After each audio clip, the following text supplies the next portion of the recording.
Welcome, everybody, to Freelance Writing Direct. I'm your host, Estelle Erasmus, the author of Writing That Gets Noticed, Find Your Voice, Become a Better Storyteller, Get Published, which was named by Poets and Writers a best book for writers. Every week, I speak with novelists, with authors, with writers of every niche to talk about their tips, their tricks, their strategies, and how the sauce is made, including creative advice. I'll talk about essays and articles and share my own experience from 3 decades of publishing. So join me every week and grow your business and build your craft with Freelance Writing Direct. And don't forget to subscribe, rate, and review on iTunes. And follow along on Substack, where I share special clips for subscribers only at estelleserasmus.substack.com. Welcome, everybody, to this episode of Freelance Writing Direct. I'm your host, Estelle Erasmus, and today I'm so happy to have Siri Carpenter with us. And I want to tell you a little bit about her, and then we're going to get into her book, The Craft of Science Writing. And you can see the cover on the YouTube version. Okay, Siri Carpenter is an award-winning journalist and is co-founder, executive director, and editor-in-chief of The Open Notebook, a nonprofit organization widely regarded as a leading source of training and educational materials for journalists who cover science. She is also the editor of the book, The Craft of Science Writing. Her work has appeared in the New York Times, Science, Discover, Scientific American, Science News, bioGraphic, and other publications. She is a past president of the National Association of Science Writers and was the 2023 winner of the Online News Association's Community Award.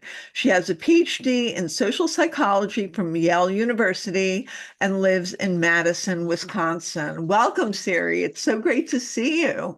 Thank you so much, Estelle. Really appreciate your inviting me to be here.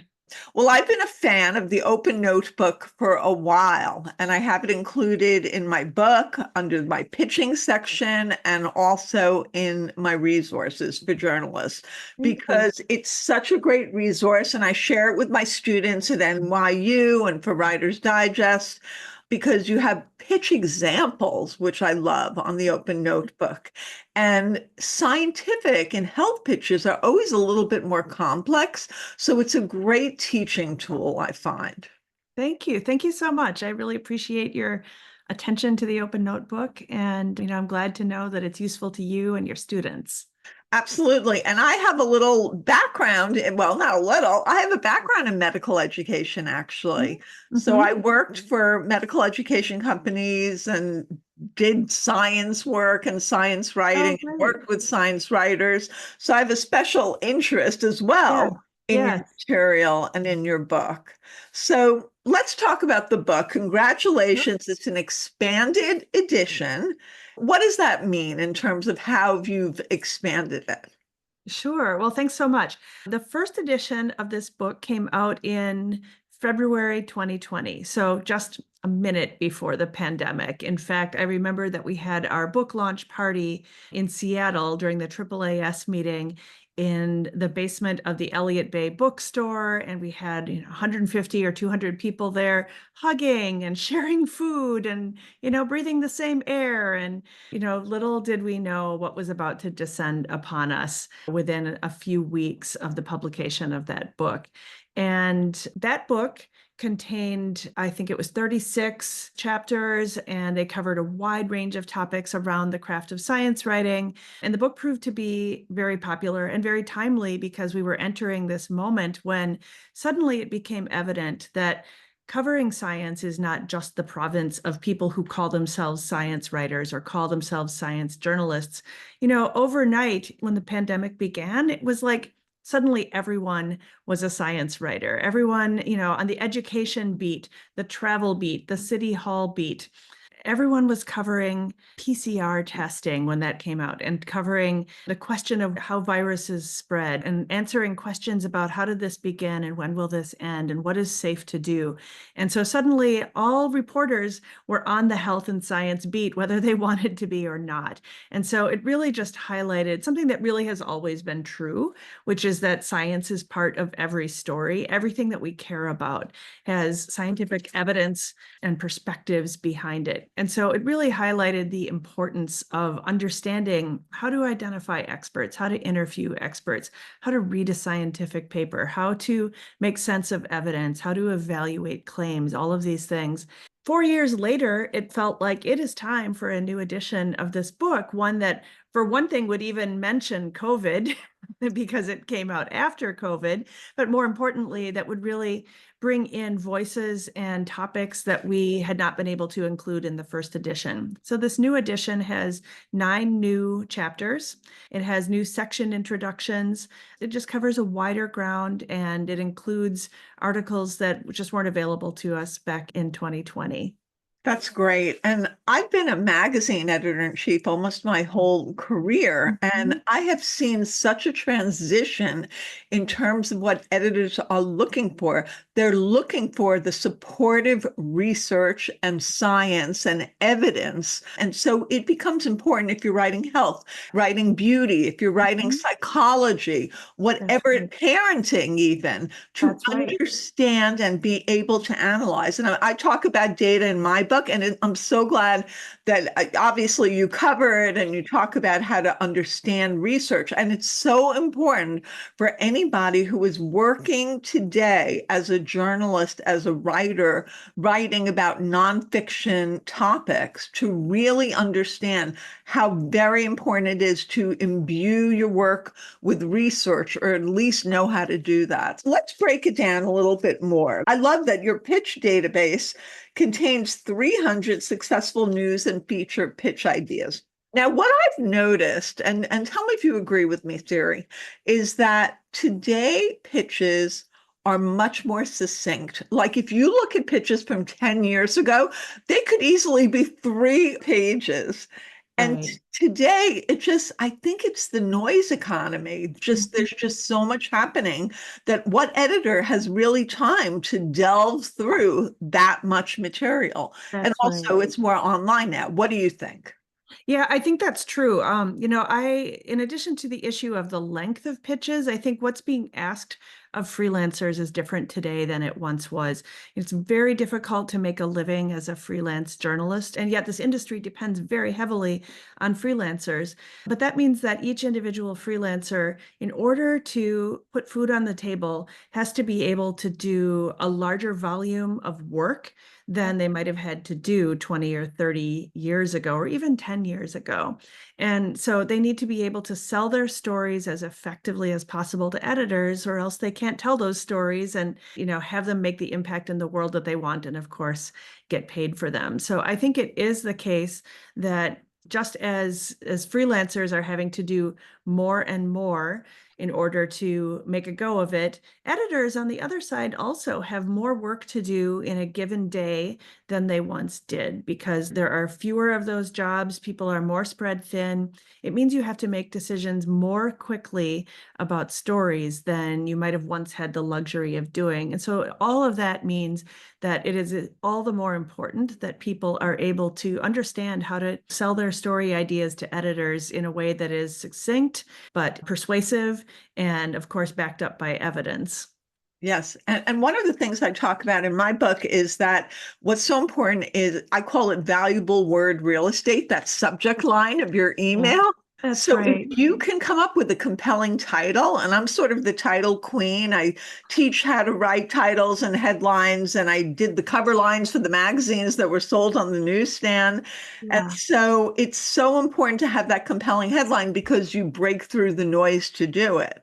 That's right. What kind of tools and tactics would it be very useful today for a freelancer to know how to apply in their business? Yeah. Well, when I think about that that question about pitching and about that subject line, you're right that it is very valuable real estate, because if you think about all of the email that comes into everyone's inboxes every day, I'm sure you, like me, maybe you wake up in the morning and you just immediately delete 20 or 30 emails that even came in overnight, and you can recognize spam really quickly, emails from bots and so on. And so for a freelancer, the very first line of defense that you have to get past is someone's perception that you're not even a real human being, that you're just a spammer or a bot.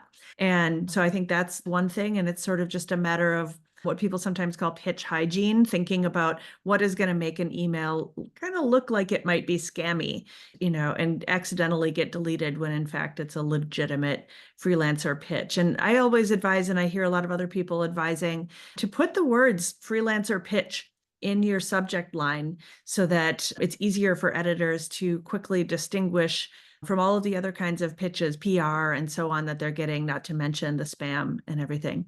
Beyond the subject line itself, in the subject line and in the beginning of the email, you want to very quickly communicate that you have an idea for a story that's just going to be irresistible to this editor, that it is right for that publication, it's right now, and you are the person who's right to do it. Yes. And so communicating all of that in as few words as possible, getting across that you have the chops to do it, and that you have a good idea here that nobody else is already doing. All of that has to be done quite quickly. And that doesn't mean that the totality of the pitch should only be like 50 words, but you should get across very quickly what it's all about, because an editor's attention span might be extremely fragmented, and they tend to get many, many more pitches than they can possibly accept. And so you don't want to give an editor any reason to just say no right off the bat. Absolutely. Great advice. And I love the idea of pitch hygiene. Yes. People think that science stories are need to be these big, heavy, convoluted things. And actually, the stories that are of human interest, that's what, there's a story that you reference in the book of, I think it was a panda who, had a lot of sex. And That's right. that was a very popular story. And of course, it's in the execution, as anything is. But it doesn't mean that a scientific story needs to be heavy on data and no narrative arc and no narrative and no dialogue. That's not it at all, right? That's absolutely right. That's absolutely right. I think sometimes people are intimidated by the idea of covering science if they don't have a PhD in the field that they're talking about or something. And that's really too bad, because like I said earlier, science is part of our everyday lives. Everything that we do is part of forces in the world that scientists study and are trying to understand better. And so everything from, the quirk of a panda that had a lot of sex, which was just such a delightful story by Maggie Kurth, to, a story about makeup, or a story about risk of earthquakes in the Pacific Northwest, or a story, but there's just these science stories are all around us. And to write them, you don't have to have a background in, a degree in science. We have a chapter in the book is about that very question. Do you need a science degree to write about science? You don't. And there are ways in which that kind of background can be helpful, but there are ways in which it actually can be helpful to be coming clean to a topic and you don't have a background, because you can really identify with an audience that might be curious about it and really doesn't know anything about it to begin with. You know the right questions to ask because they're your questions. You already don't know about it. So you do your homework as you're reporting, but you're learning kind of one step ahead of your readers. So what tools would you recommend that writers use, or to, help them understand better, or just something in what they're doing? Well, I think the main thing is it's not really a tool per se, as a frame of mind, knowing when you are reporting on a news story on a topic that you're not already familiar with, you're going to have to ask a lot of questions.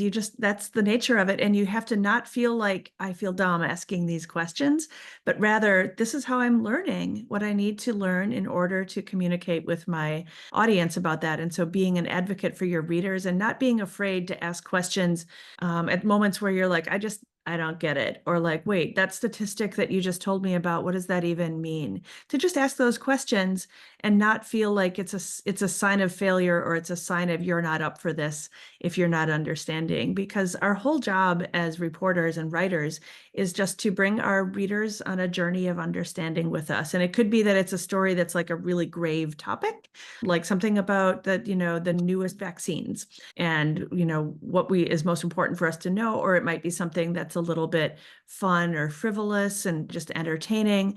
But the whole job is just to be an advocate for readers and to go into the process just curious, ready to ask questions, and knowing that you're just trying to bring that curiosity to your questions and think things through and not be afraid, not feel like this is something that only someone who has gotten a PhD in biochemistry could possibly write about. That's absolutely so good that you're saying that, because really you're writing for your audience, which is not that academic that you're interviewing or that lead researcher, but the audience for the publication that you're writing for. And I always tell my students that if they're using a highfalutin way of explaining something that might be okay if they're presenting a white paper to their colleagues at an association meeting for their specialty, you would say to them as the journalist, can you please tell me that in layman's terms if I That's have to right. explain it? That's right. And asking over and over again is another key trick to, if you ask someone and say, could you explain that in lay terms? And they say something and you're like, nope, still don't get it. You can just say, like, I can tell that this is really important. So I really want to make sure that I get it right. And I'm not sure that my readers are going to be able to understand this unless we walk them through a little bit more. Can you just try to walk me through blah, blah, blah? I heard one reporter one time say that he used to ask his sources, he used to say, just talk to me like I'm a 5-year-old. And that might be a little bit extreme, but there are times where we really we're having trouble understanding. We've done the homework, we've looked at the paper, we've read as much as we can, and there are aspects of the research that we just don't follow. And the goal is to get experts to explain them in a way that we can understand it. Just keep asking until you get it, because I think sometimes we make the mistake of feeling like, oh, I'm so embarrassed to ask this question again. You're just going to move on. I'm just going to hope that somehow after the interview, it's suddenly going to click into place for me. And it really doesn't. You're just much better off making sure you understand it there in the conversation. So true. And I remember that back in, when I started in magazines, it was like people were they weren't focused on research. It was like, we're going to write a psychology story about marriage. But today, as you said, Siri, science is so much a part of our life. It's a part of everything. The research, the information that's coming out about any given topic. Editors want you to elevate a story by including, like for a reported story, include a poll, a statistic, a piece of research and data that shows there's a real reason for the story. There's a bigger reason. And so I think that the people who are able to understand studies, research, know how to interview. It's not just the stories, the anecdotal evidence. Right. That just elevates a story. And that's what editors are looking for today. They're not just looking for the plain, regular, nothing supportive story. And it's different. It's very different than what it once was. Yeah, that's right. I mean, I think we want to write stories that have substance, that are backed up by evidence. And, when we consider the, amount of stuff that's out there on the internet to read or to watch or to listen to take in one way or another, we want to be thinking about what are we contributing to the conversation that's worth it. This is not a high-paying profession for most people. And so if you're not doing it for the money, then you must be doing it for the satisfaction in one way or another. So do something that is actually satisfying to you. And, it doesn't mean that you can't have fun. It doesn't mean that there can't be, just lighthearted elements. And some stories are much more lighthearted than others. And that's great because we need all of it as readers. Yeah, I think that there's a huge demand among readers for stories that delve into how do we know what we know about the world? How do things work? How can we understand issues of health, issues of environmental safety, climate change. How do we understand the way that medicine works and how to think about our own medical choices? How do we understand each other, relationships? How do we understand our career progression and choices? How do we understand our children? There's just, there's no end to the things that we have to learn about in this world, and having just even a little bit of science that goes into your stories can go a long way toward making those stories really fulfilling. Absolutely. I want to talk about the contents and just give a kind of little eye view here. Yeah. So you talk about nice niche, how to build and keep up with the beat. I love that Mhm. because, and people are also pivoting with beats too. So they build up Right. a beat, they pivot, they add little pieces to it. You talk about feeling like a fraud. I love alliteration. The imposter phenomenon in science writing. So we Mhm. talked a little bit about that. This section on what makes a science story and how do you evaluate it? How do you sharpen your ideas from topic to story, which is so important. Maybe you can touch on a little bit of the sharpening the idea part. Sure. Pitching errors, how not to pitch. You wrote 5 ways to sink a pitch, how to report a science story, how you tell your story, and editing your own work, and how do you build expertise in science writing, do a close read. I love that one. And you wrote that one. So much great stuff in here. Let's talk about sharpening a topic, sharpening an Yeah. idea, because I think a lot of writers struggle with that. Yeah, I think that's absolutely true. I love that piece. That's a piece written by Dan Ferber, who, fun fact, is also the first person we ever interviewed at the Open Notebook. Our very first Q&A interview was with Dan Ferber in October of 2010. But some years later, Dan wrote this piece about how to sharpen story ideas. And really what it's getting at is something that is so core for writers, and that's understanding the difference between a topic and an angle, a story angle. And Dan writes about this in great depth and beautifully in this piece and gives a lot of really great examples. More broadly, I would say, like, when I think about this issue, what I'm thinking about is you can think of a topic as just this kind of big, broad area, like, autism is a topic, or tetanus is a topic, or AI is a topic, just really broad things. They're like nouns. And an angle is something that's a narrower slice of that pie. And so it could be a question or an argument or a trend or a piece of news that relates to that general topic, but it's a narrower piece of it. And the key for writers when you're thinking about pitching stories or you're thinking about writing them is really understanding what is that angle and how can you sharpen that angle so that you're taking off a bite of that topic that is focused enough and is not an encyclopedia article. It's not like this is a story about meteors, or this is a story about tetanus, or this is a story about rare earth metals. That's just too broad. And that sounds more like a Wikipedia article than it sounds like a story. And you're looking for something that is narrower, that is relevant, that's original, and that is timely or timeless and Yeah. is interesting. And that's what it is to sharpen a story idea, is to really figure out from a broad topic, what is that narrower piece that you could maybe express it in a sentence. It might be a question, like, who is this person? Who is this researcher with this wild idea? Will this new theory stand up to testing? Or why did this event happen and can we prevent it from happening again in the future? So you can think about story angles as being questions that you could pose, which is not to say that like the story headline will literally always be ending with a question mark, but really you're trying to ask a question or make an argument or just relate to something that is happening, either a trend or a discrete piece of news. And that's what it is to sharpen a story idea. Yeah, I love that. And I think that, the pitches go wrong when somebody says, I'd like to explore the topic of, Yeah. relationships gone sour. Right. Okay, well, what are What are you you going going to to say say to about that? that? Right, what are you Yeah. going to say? Yeah. A lot of times, what I advise writers when they're pitching is to make sure that your pitch doesn't just raise questions, but it provides some hint of what some of the answers to those questions are likely to be. Understanding that you're going to learn more as you're doing your reporting, and you could even be wrong in some cases about what some of the answers are going to be. But you want to show an editor that you've done enough work to kind of understand where this story is going to go.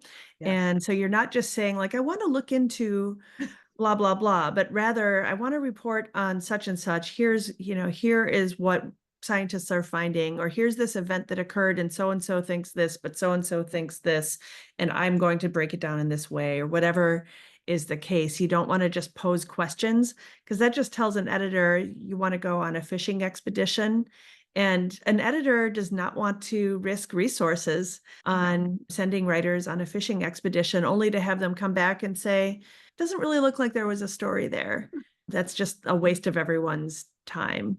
And it also looks like the writer doesn't know what they're really wanting to say. So I see that in pitches a lot, and they'll say something that happened in the news, but they're not Yeah, saying anything new. And editors, as you know, are always looking for fresh, new that's right. information. So if That's you're right. saying you're going to do even a how to, or something that has some sort of solution based approach, maybe you're going to talk to experts, just give one or two of those tips. Do a pre-interview, I always suggest, or even That's right. find something that the expert has said that you Yeah. haven't seen widely publicized that you could then Yeah. include in your story. Because it's really a confidence game, right? You're getting the editor to have confidence in you if they don't know That's you right. and they've never worked with you. That's right. And part of the trick and what you learn with some experience as a freelancer is how to do enough of that pre-reporting that you can go into a pitch with some confidence about what the story is going to be, but not so much pre-reporting that you have basically created the story and you have no way to adjust to the editor's interests. And of course, if your pitch falls flat,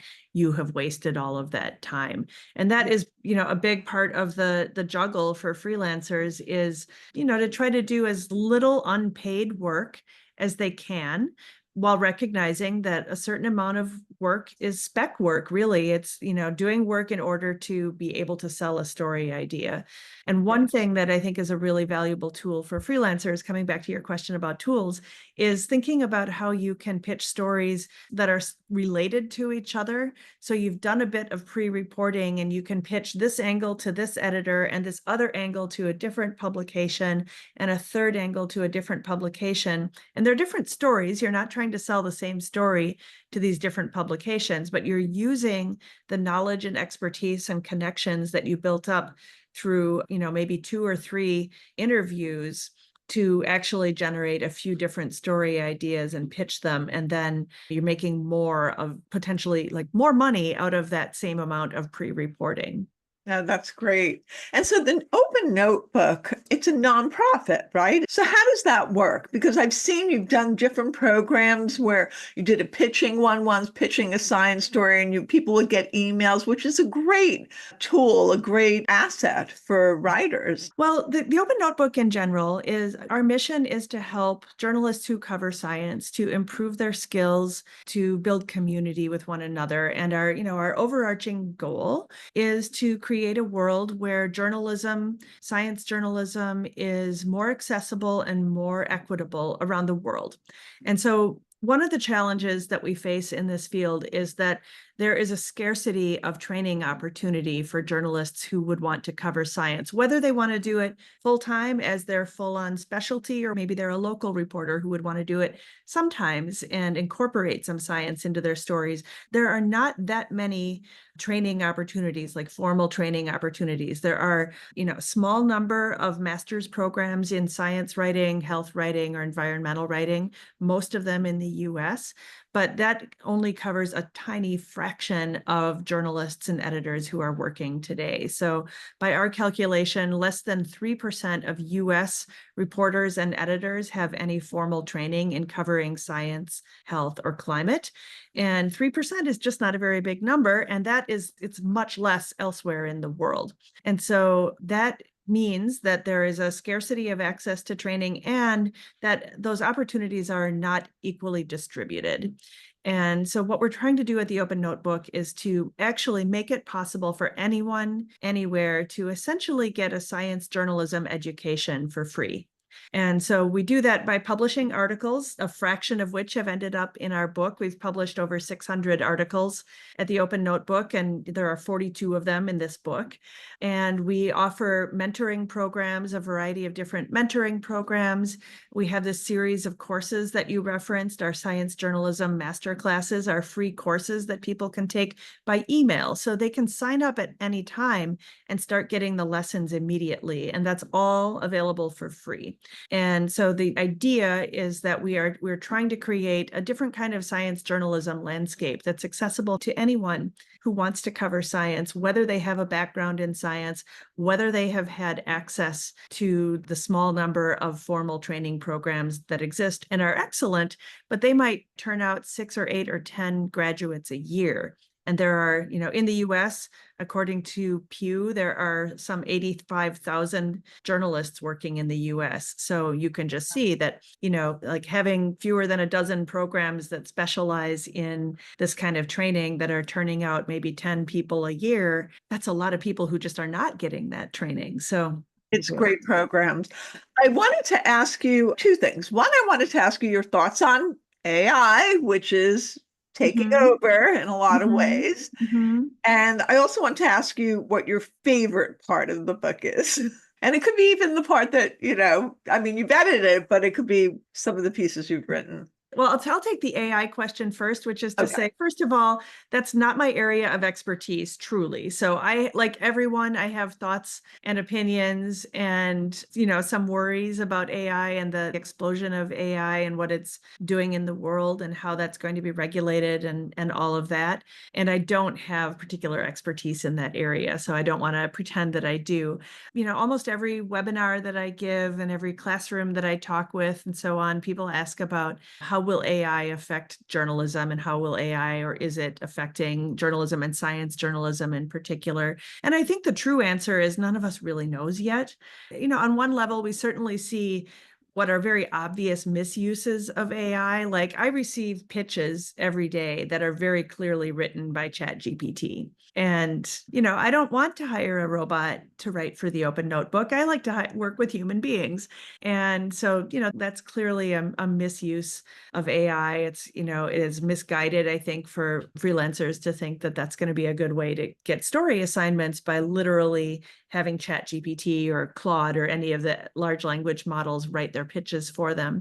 I will say I have seen some reporters I know who are not native English speakers be able to successfully build relationships with editors because they were able to query AIs about topics that they were interested in order to be able to get to a better understanding of the topic and the language around it. And that, I think, is different from the idea of having an LLM write your pitch for you, which is just going to fail because as soon as, if you got an assignment that was based on a pitch that was written by a robot, very soon you'd be asked to actually report that story, and the robot can't do that. And the robot can't go through fact checking and editing and so on. But I think that I've seen people who are using AI in a way that I think there's some hope that it might level the playing field a little bit for people who are talented and motivated reporters who have good ideas and who are wanting to break into English language media and are, face a lot of barriers in doing that. I just think it is something to be very, very careful about. And of course, there's a whole universe of ethical concerns around the use of AI, the resources that it takes, and so on. And so there are no easy answers here. I think it's something to be watchful about, to pay attention to, and to be, kind of watchfully wary about. I've played around a little bit with ChatGPT. I asked it to write my bio. And it was terrible. Like it gave me credit for having graduated from Harvard University and things that were not true. And then I pasted in the text of the Wikipedia article about me and said, try again. And it was still wrong. Like it still just made things up. And Wikipedia is not a reliable source anymore, or if it ever was. I know my publisher didn't allow it, New World Library and other places don't allow Wikipedia It's now. interesting to bring up Wikipedia because I think in some ways, I think AI is like Wikipedia in the sense that it is something that can be a valuable tool if it's used well, and it can be really destructive if it's used poorly. And, like with Wikipedia, what I always tell students is that, Wikipedia should never be the endpoint of your research process, but it might be a useful beginning at times. And maybe the same is true for AI. I don't have the experience in using it to say. I did play around with using ChatGPT to try to come up with a list of foundations that might be interested in funding the Open Notebook. And, you'll just have to come back to me in a couple of years and I'll tell you See if whether that that works. worked out. I want to segue before you answer my last question. I want to segue to if somebody does want to write for the Open Notebook, how does that work? How would, what are you looking for? How much do you pay? Yeah, Rights, all that stuff. sure. So we have a submissions guidelines page at the Open Notebook. And at the moment, it happens that our slate is full and we're not taking pitches for new stories right now, but we do periodically. So people can always check back. And we're very transparent about our rates. The types of stories that we basically assign at the Open Notebook are reported features and story behind the story interviews. And we pay different rates for those. We're increasing our rates. We've increased our rates, I think 6 times in the last 6 years, and we're going to be increasing our rates again in 2025. So we're trying to build toward having better and better rates and, kind of buck the trend in the industry. Right now, our rate this year that we will soon be replacing with a better rate for reported features is we pay $2,200 for features of 1,500 to 2,000 words. So a little over $1 a word, depending on whether your story comes in on the lower word count or the higher one. We're going to be raising that rate a little bit for those reported features. And we'll also be raising our rates for the Q&A interviews. And those pay a little bit less because they just involve interviewing one person. They're like a story behind the story interview. So they're easier to do and they pay a little bit less. And what are the rights? Do you take first rights only? First rights, yeah. Yeah, that means after a period of time, the rights revert back to the Exactly. That's exactly right. So even like for our book, when we are putting articles from the Open Notebook into the book, we had to get permission from our writers to use them again, to use those pieces again for the book and pay them an honorarium for the use of those stories again in the book. And then if we get asked, can, someplace republish this article, we always direct them to the writer so that they can negotiate with the writer who then can choose, do they want to give it away? Do they want to charge for it? Do they not want to let it be used? That's up to them. That's nice. I mean, that's the way it should be. And I appreciate that. We're old fashioned that way. First North American serial rights is, I know, more and more rare, but the way to go. I talk about that in my book, all the rights that you should try not to sign those work for hire, which means that somebody can slap anyone's name on your piece, sell it to a company. Not that they're going to do it, but they can. Make a movie out of it. Make a movie out of it, make an ad out of it, send it who knows where. So what's your favorite part of your book? Well, I love all my children equally. I knew you were going to say that. I honestly don't have a favorite part. I will tell you that when I sat down to decide what pieces to put in this book, and I thought, well, I'll start by making a list of some of my favorite pieces. And pretty soon I was up to like 175 pieces or something and thought, okay, so that's not the rubric. And then I started to think about I want this to be a curated book and, kind of a guided tour through the kinds of questions that you would ask yourself as you're getting started in science writing or as you're trying to make a career of it and not just be like, here's 42 chapters. And so, the goal was to have this be a really well-rounded book that would answer a whole lot of different questions, some for people who have more experience, some for people who are brand new or are aspiring science writers or are local journalists who have barely thought about science before, but want to have noticed the ways that science bumps up against their beat.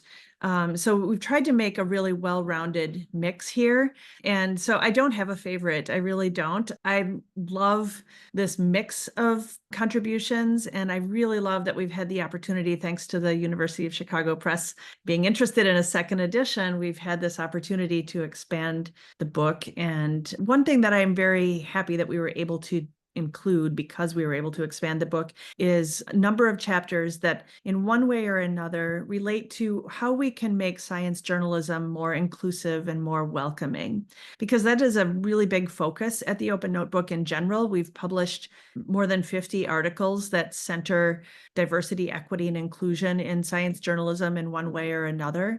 And so, we couldn't fit 50 new articles into this book, but we fit a few. And I'm really glad that that value that's so core to our mission and our operations is represented in the book.